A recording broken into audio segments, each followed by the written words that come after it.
Most people believe buying a home is always better than renting. You've probably heard people say, renting is throwing money away. But is that actually true? What if I told you that sometimes the renter ends up with more money than the homeowner? Today, we're going to follow two people, Alex and James. They start with exactly the same amount of money. They earn the same salary. They live in the same city, but they make one different decision.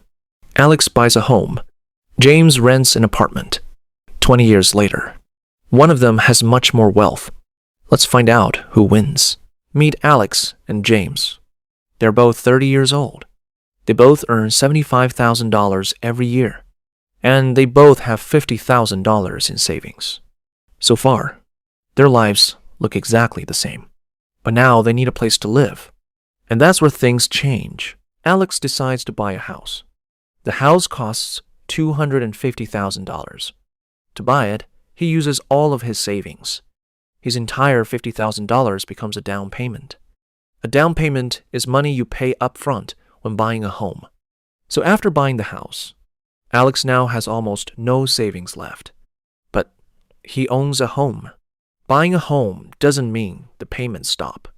Every month, Alex has to pay a mortgage. That's the loan he borrowed from the bank.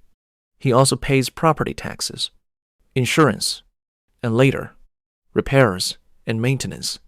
When we add everything together, Alex spends about $1,330 every month on housing. Remember that number, $1,330. It's important. James makes a different choice. Instead of buying a house, he rents an apartment. His rent costs $1,000 every month. That's $330 less than Alex's monthly housing cost. Let's do the math. Alex spends $1,330 per month. James spends $1,000 per month. The difference is $330. So every month, James has an extra $330 available. Now here's the important part. James does not spend it. He invests it.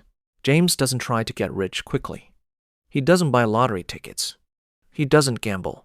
He doesn't try to pick the next big stock. Instead, he invests in something called an S&P 500 index fund.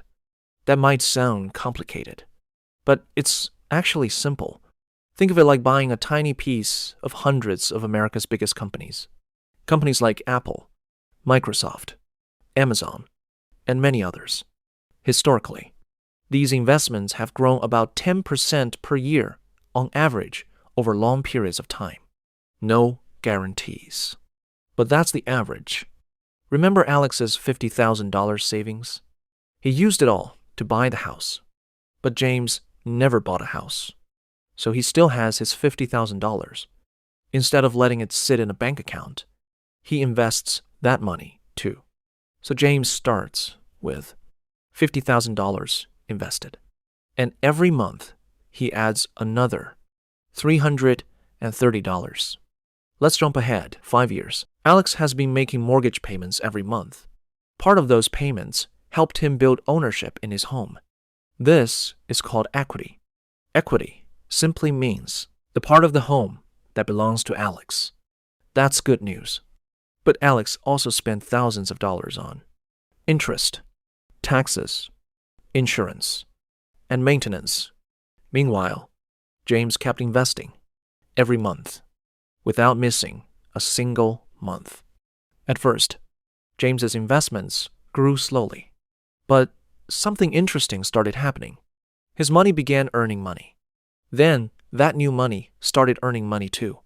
Imagine planting one apple tree. That tree grows apples. Now you plant more trees using those apples.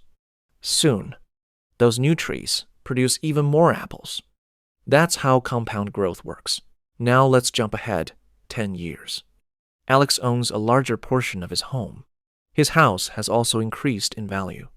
That's great. James still doesn't own a home, but his investment account is growing faster and faster. At this point, it's hard to tell who is winning. Both are doing well. Now let's fast forward 20 years. Alex's home is worth around $450,000. And because he has paid down much of his mortgage, he owns a large amount of equity. That's a valuable asset. But let's look at James. James invested his original $50,000, plus his extra $330 every month, for 20 years. Thanks to compound growth, his investment account has grown dramatically. So, does this mean renting is better? No, not necessarily. And it doesn't mean buying is better either. Here's the real lesson. The winner wasn't determined by where they lived. The winner was determined by what they did with their money. Most renters never invest the difference.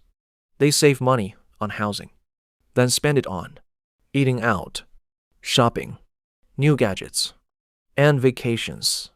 If James had spent his extra $330 every month, Alex would probably have ended up ahead.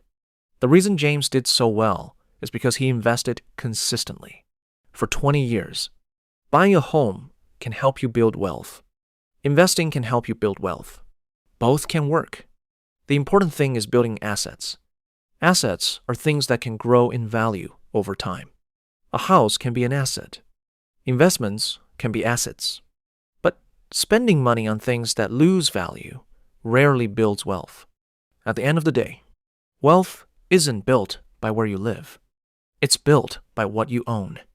And the people who consistently build assets usually win. If you enjoyed this video, make sure to like, comment, and subscribe to the Wealth IQ for more simple strategies to build wealth, grow your financial knowledge, and take control of your financial future. Thanks for watching, and I'll see you in the next video.